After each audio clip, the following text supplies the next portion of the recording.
অমুসলিমদেরকে এদেশের জনগণের মুখোমুখি দাঁড় করিয়ে তারা রাজনৈতিক ফায়দা হাসিল করতে চায়। আমরা অন্য শক্তির বিরুদ্ধে পাহাড়ের মতো দাঁড়িয়েছিলাম, আমাদের নেতৃত্ব জীবন দিয়েছে, আওয়ামী লীগ তাদের আশ্রয়স্থল। অথচ বাংলাদেশে অমুসলিম জনগণ দখল করেছে তারা আওয়ামী লীগ। কিন্তু আওয়ামী লীগের পাতানো ফাঁদে যদি আপনারা পা দেন তাহলে প্রকারান্তরে আপনারাই ক্ষতিগ্রস্ত হবেন। জামাত ইসলামীকে রাস্তায় নামতে দেয় নাই, জামাত ইসলামীকে মিছিল করতে দেয় নাই। সংগ্রামী ভাইরা, এই সেই পল্টন যে পল্টনে শহীদ অধ্যাপক গোলাম আজমের পরিচালনা রয়েছে, এই সেই পল্টন যেখানে মাওলানা মতিউর রহমান নিজামী শহীদের পরিচালনা রয়েছে, এই সেই পল্টন যেখানে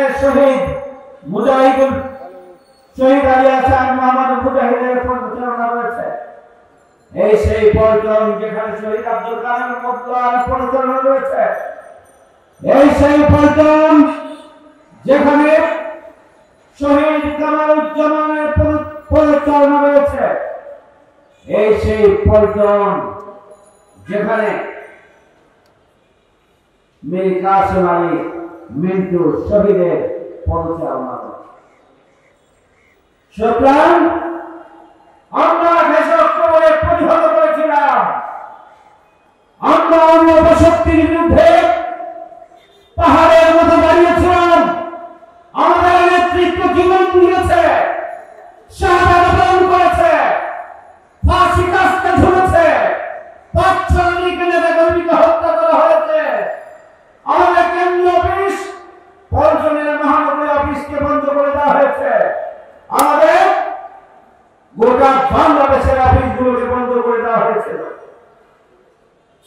২০,০০০-এর অধিক মামলা দিয়ে জামাত ইসলামীকে তারা নিশ্চিহ্ন করতে চেয়েছিল, ঘর ছাড়া করতে চেয়েছিল, বাড়ি ছাড়া করতে চেয়েছিল, ব্যবসা ছাড়া করতে চেয়েছিল এবং করেছিল, তারা চাকরি ছাড়া করেছিল।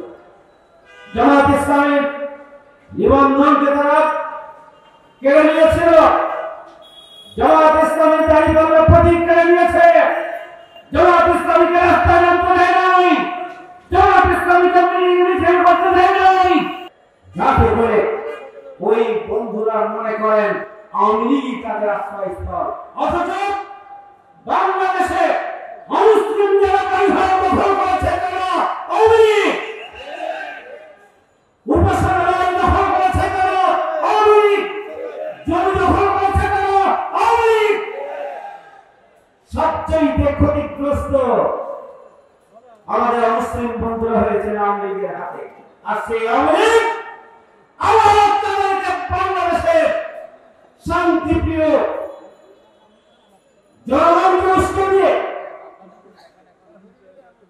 অমুসলিমদেরকে এদেশের জনগণের মুখোমুখি দাঁড় করিয়ে তারা রাজনৈতিক ফায়দা হাসিল করতে চায়।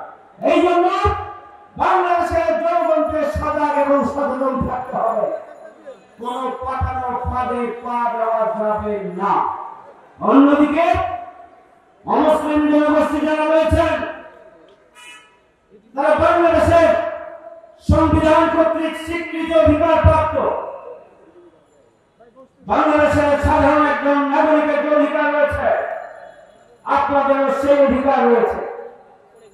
আপনারা আপনাদের প্রয়োজনের কথা বলুন, আপনাদের অধিকারের কথা বলুন, আপনাদের সমস্যার কথা বাংলাদেশের সরকারের কাছে আপনারা জানান, সেগুলো সমাধানের জন্য অগ্রাধিকারের ভিত্তিতে অন্তর্বর্তীকালীন সরকার পদক্ষেপ গ্রহণ করবে।